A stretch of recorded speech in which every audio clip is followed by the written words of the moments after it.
Capitol Hill, and I don't think there's a better site anywhere in the world than that site. Incredibly exciting. You know, he's a friend of mine. He's a very successful guy. There's a reason for it. It's amazing. It sat there for years, and people were talking about stadiums in 25 different sites. I said, they're not talking about the best site. That's the best site there is. Bringing professional football back into the district from Maryland. And not only are these announcements great for the NFL, but they also advance the mission of making Washington, D.C. safe and clean and beautiful. And we're working very closely with the mayor, as you know, and we've made a lot of improvements in the last few months, and it's getting to look really strong. Crime is way down, and there's a good relationship we have going with Muriel. So I want to thank you very much. And would you like to say a few words? Thank you, Mr. President. The mayor, please. Thank you. Well, I'm sorry. Well, greetings. I'm Muriel Bowser. I'm the mayor of the best city in the world and also the sports capital. And we are delighted to be here with the Washington Commanders, the NFL, and the president to talk about this very exciting announcement for Washington, D.C.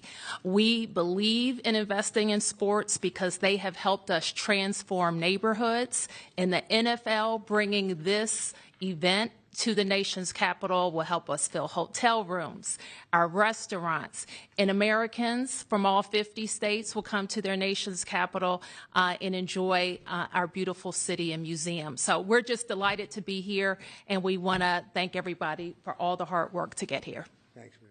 Thank you.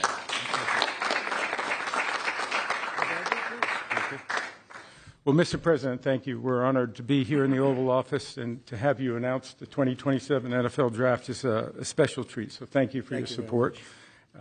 Also, thank you for your support in the Commanders' new stadium. We agree it's going to be a great site. We think it's going to be great for our fans here, and it's great to come back home.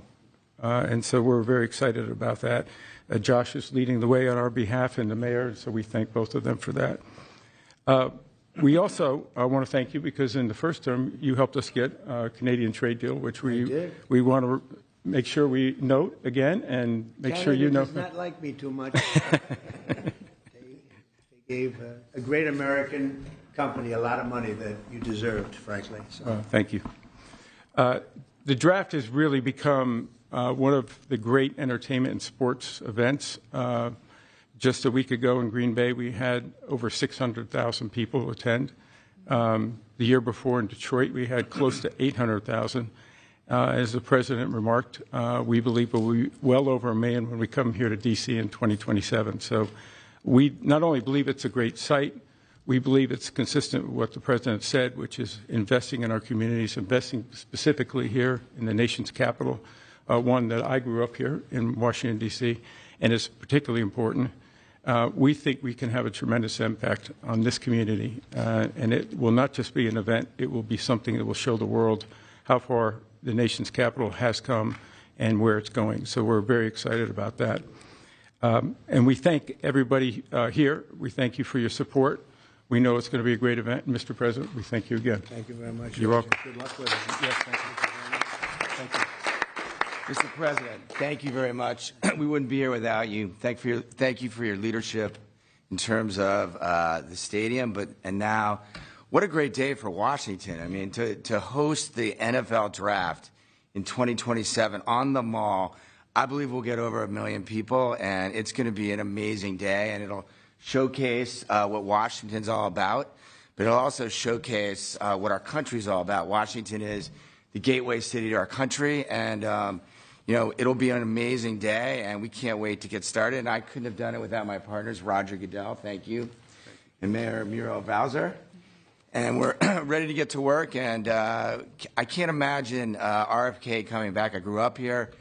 D.C. used to stop and on Sundays, and everyone would be inside watching football, or everyone would be glued at the stadium. And so we want to bring that back. And football really is as essential to the culture of America.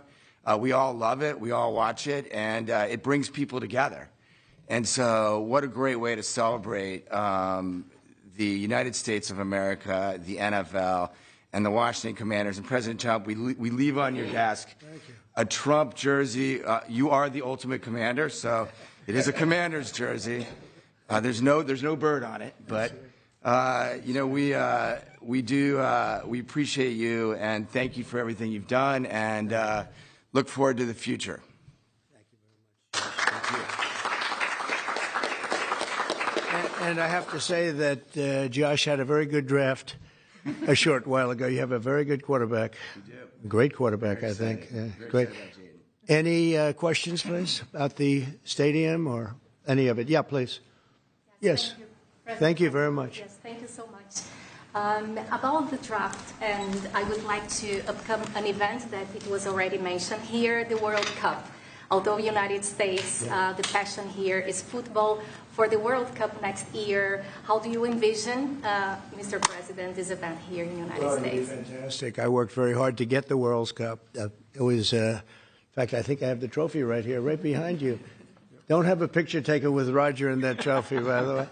But no, they brought it in. Johnny, who's a good guy, but he brought that in. That's the actual trophy. It's interesting that you asked that. And it's made at Tiffany's, and they're leaving it here until just before the actual World Cup. Then it goes to the champion.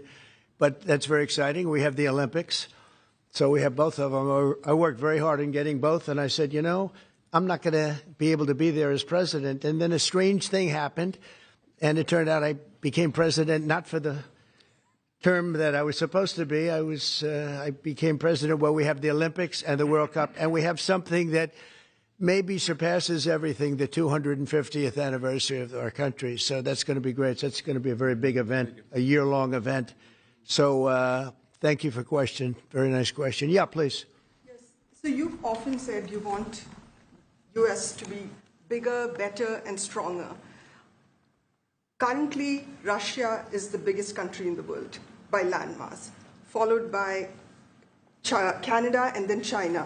So when you say that you want to annex Canada, is it so that it would be the biggest country in the world? No, I never even thought of it that way, although I am a real estate developer at heart.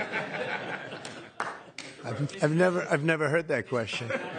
Yeah, please, go ahead. Mr. President, will you have to hire more security and police in order to accommodate the 1 million people coming in for the NFL draft? I think that there'll be something, and I know Roger will work it out, Josh, and all of us will work it out.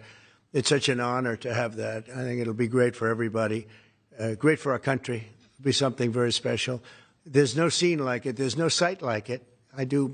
My whole life was based on sites, locations, and as soon as I looked at that rendering, it's going to be beautiful. It's going to really be beautiful. You know, interestingly, I didn't know exactly where it's sat relative to the Capitol, but the stadium, if you go back, is right behind the Capitol, miles behind, but nevertheless visually right behind it. So it's going to be an architect's dream, whoever the architect is chosen, and the owner. It's going to be something special. I think it's going to be great for the area. Going to be it will be top of the line. I know these people very well, and they only know about top of the line. And I would say that more will be put into the stadium than would be put into a identical stadium of a similar size. I think they're going to do a special, because of the importance of the location. I have no doubt they'll do a special job. Yeah, please. Can you explain a little bit about how you would implement tariffs on the film industry, kind of how that would work? Well, that's a different story, but our film industry has been decimated by other countries taking them out, and also by incompetence, like in Los Angeles. The governor is a grossly incompetent man. He's just allowed it to be taken away from, you know, Hollywood. Hollywood doesn't do very much of that business. They have the nice sign and everything's good, but they don't do very much. A lot of it's been taken to other countries, and a big portion. And I'm actually going to meet with some because, you know, there's some advantages, I guess, and I'm not looking to hurt the industry. I want to help the industry. But they're given financing by other countries. They're given a lot of things. And the industry was decimated. If you look at how little is done in this country now, you know, you think we were the ones. We used to do 100, not long ago, 100%. Now we do almost like very little. It's shocking. Are you in that business too? Because he's in so many businesses. You could explain it, but it's not a good situation. So we're going to meet with the industry. I want to make sure they're happy with it. because we're all about jobs. That's all what it's very important. It's a big industry, but it's an industry now that's, it's really left, it's abandoned the USA where it started. And we'll get it back. Yeah, please. Thanks, Mr. President. First, I just want to thank you for letting us in here. I'm with Zero Hedge, and the last administration banned us on social media, so we're really grateful to be in the White House. And this is not exactly sports related, but I've been dying to ask you this question for a long time, which is that 2.5 years ago, the Nord Stream pipeline blew up. Yeah. And despite what people like John Brennan and all the hawks said, you were one person who said Russia probably did not blow up its own pipeline. Yeah, if you can believe it. They said Russia blew it up, yeah. And so I'm wondering now that you're president, if you would consider launching a formal investigation into what happened there and who actually did blow it up. Well, probably if I asked certain people, I'd be able to tell you without having to waste a lot of money on an investigation. But I think a lot of people know who blew it up. But I was the one that blew it up originally because I wouldn't let it be built. And then when Biden got in, he allowed it to be built. And it's very interesting. But I think Russia, with the price of oil right now, oil's gone down, I think we're in a good position to settle. They want to settle. Ukraine wants to settle. If I weren't president, nobody would be settling. They're losing 5,000 people a day. Think of it. Here we talk about football. They're losing 5,000 people on average a week, mostly Russian soldiers and Ukrainian soldiers, 5,000 a week, not including people that are, killed as missiles go into areas that they shouldn't be. It's a very terrible thing, and I think we've come a long way, and it could be something will happen, but hopefully it will. As you know, President Putin just announced a 3-day ceasefire, which doesn't sound like much, but it's a lot if you knew where we started from, because they were not. We had a president that for 3 years didn't speak to Putin, and it all shouldn't have happened. This is a war that should have never happened. And you're going to be very disappointed when you find out the real number of people that were killed. It's far greater, many times greater, I believe, but far greater than the numbers that you're putting out. It's a very, very deadly, horrible war. Okay? Yes, ma'am. Thank you, Mr. President. Some Catholics were not so happy about the image of you looking like the Pope. Oh, I see. You mean they can't take a joke? You don't mean the Catholics. You mean the fake news media. Not the Catholics loved it. I had nothing to do with it. Somebody made up a picture of me dressed like the Pope, and they put it out on the Internet. That's not me that did it. I have no idea where it came from. Maybe it was AI, but I know nothing about it. I just saw it last evening. Actually, my wife thought it was cute. She said, "Isn't that nice?" My question about Actually, I would not be able to be married, though. That would be a lot. I'd have to the best of my knowledge, popes aren't big on getting married, are they? Not that we know of. No. I think it's the fake news media that, they're fakers. My question, though, sir, was about the fact that it was put out on the White House account. Even though it was AI generated, it was a joke, it was a meme. Does it at all diminish the substance of the official White House account to have it go out on that particular channel? Give me a break. It was just somebody did it in fun. It's fine. Have to have a little fun, don't you? Yeah, please, go ahead. Tell me about the program that's just been introduced to give undocumented immigrants living in the United States about me $1,000 to self-deport. Can you just tell us a little bit? Oh, the new program, yeah. We have millions of people that have come into this country illegally through an administration that didn't know what they were doing. They didn't have a clue. And now we find out officially they didn't because the president was incompetent, but I could have told you that before. And they've allowed millions and millions of people to pour in. Murderers, drug dealers, the biggest drug dealers in the world, actually. Terrorists come in, emptied prisons from many countries, not just South America, all over the world. They emptied their prisons into our beautiful USA. And to get that many people, 21 million people we think the real number is, but let's say 3 million of them are serious criminals. 11,888 murderers, many of whom murdered more than one person. It's hard to believe we have to even talk about this when we're talking about something so beautiful, but it's something we have to talk about having to do with the country because it's very important. So they came in by the millions illegally into our country. They just flowed in through an open border policy that was insane. And what we've done is we've offered, you know the numbers, but because we're taking them out by the thousands, we're being obstructed. It's very unfair what's happening because the court system it's very unfair. We have to get them out fast. These are bad people. These are people that are killing, and they've already killed many people in this country. Illegal immigrants that came in illegally through an open border policy, which is insane. We talk about common sense. That's not common sense. And they came in from the Congo, all over Africa, all over Asia, all over South America, parts of Europe. They flowed in and just walked right into our country. We had no idea who they were. 21 million at least. That's probably a low number. You know, you hear lower numbers than that. It's not. That's a low number. But many are really serious criminals and terrorists and people from jails. They emptied out jails. You know, Venezuela, their crime is down 72% because they took all the criminals off the streets and the gangs and they dumped them into our country. So we're getting them out. It's a very difficult thing with the courts because the courts have all of a sudden, out of nowhere, they said, maybe you have to have trials. We're going to have 5 million trials. Doesn't work. You wouldn't have a country left. But hopefully the Supreme Court will save it.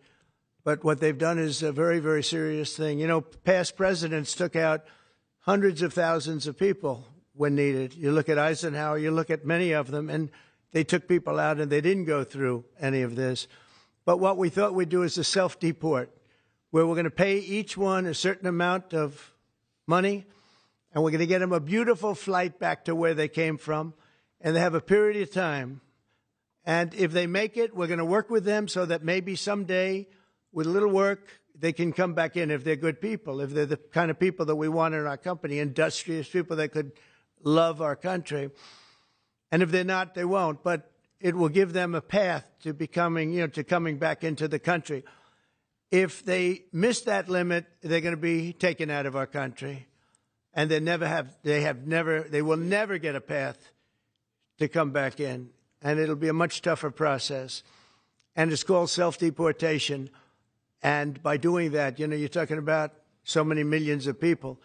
By doing that, we've taken out thousands of terrorists, drug lords. What we've done is amazing, and I'm sure Tom Homan and Kristi Noem have done an incredible job. They really have done an incredible job, but it's a hard job. So we're going to have a self-deportation where they deport themselves out of our country, and we'll work with them, and we're going to try, and if we think they're good, if they have, the people we want in our country, they're going to come back into our country. We'll give them a little easier route. But if they don't work, and if we take them out after the date, then they're never coming back. And that's the least of the problems that they're going to have. Yeah, please. What's your expectation for your meeting with the Canadian Prime Minister tomorrow? I don't know. He's coming to see me. I'm not sure what he wants to see me about, but I guess he wants to make a deal. Everybody does. They all want to make a deal because we have something that they all want. We have something that they all want. China wants to make a deal very badly. You see what's happening to China. China's being decimated, and I don't want that to happen. But they have to make a fair deal. We were losing hundreds of billions of dollars a year. We were losing think of it, on our trade policies with Biden. We're losing $5 billion a day. I think Josh, as a great businessman, would not let that happen too long, right? How many groups could lose $5 billion a day? If you lose $5 billion one day, that's the end of that company, right? You're fired. He says, you're fired. Get out of here. So we essentially did that, and we have it down to a very low number. We're doing really well, really well. Yeah. How did you decide to reopen Alcatraz? Can you walk us through that decision? Did I say what? To reopen Alcatraz. How will you use it? How did you come up with the idea? Well, I guess I was supposed to be a movie maker. We started with the movie making, and we'll end. I mean, it represents something very strong, very powerful in terms of law and order. Our country needs law and order. Alcatraz is, I would say, the ultimate, right? Alcatraz, Sing Sing and Alcatraz, the movies. But it's right now a museum, believe it or not. A lot of people go there. It housed the most violent criminals in the world, and nobody ever escaped. One person almost got there, but they, as you know the story, they found his clothing rather badly ripped up and it was a lot of shark bites, a lot of problems. Nobody's ever escaped from Alcatraz, and just represented something strong having to do with law and order. We need law and order in this country, and so we're going to look at it. Some of the people up here are going to be working very hard on that, and we had a little conversation. I think it's going to be very interesting. We'll see if we can bring it back in large form, add a lot. But I think it represents something. Right now it's a big hulk that's sitting there rusting and rotting. You look at it, it's sort of, you saw that picture that was put out, it's sort of amazing. But it sort of represents something that's both horrible and beautiful and strong and miserable, weak. It's got a lot of qualities that are interesting, and I think they make a point.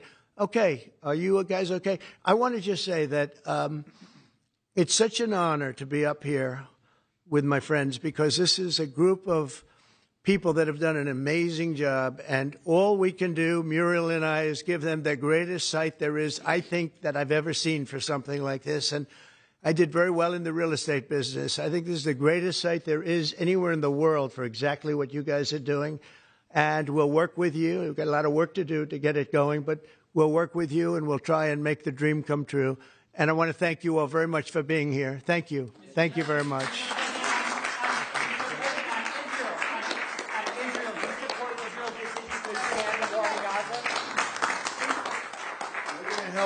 We're going to help the people of Gaza get some food. People are starving, and we're going to help them get some food.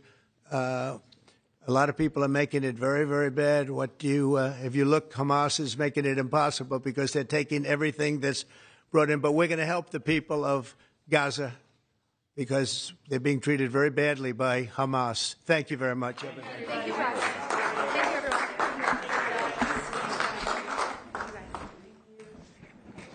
Well, President Donald Trump just announcing Washington, D.C. will host the 2027 NFL Draft right on the National Mall. It's the first for the nation's capital and a big win. The draft is now a 3-day mega event and draws hundreds of thousands of fans from across the country. D.C.'s Mayor Muriel Bowser says the move will be a major economic boost for the city. President Trump, who's had a long, rocky history with the NFL, is now bringing the league's biggest offseason showcase to America's front yard. The president also answered a lot of questions per usual during events like this from reporters. And as you listened to, there was a little bit of everything. So again, President Trump announcing Washington, D.C. to host the 2027 NFL Draft. And the Department of Homeland Security unveils a new travel and financial assistance. One America News Network, your source for credible, honest, unbiased reporting from around the world, has just launched a live 24/7 365 days a year uninterrupted cable feed on YouTube. And it's only $5.99 per month. Now you can watch One America News Network live, anytime, anywhere in the world. Go to our YouTube page and click here to become a member today.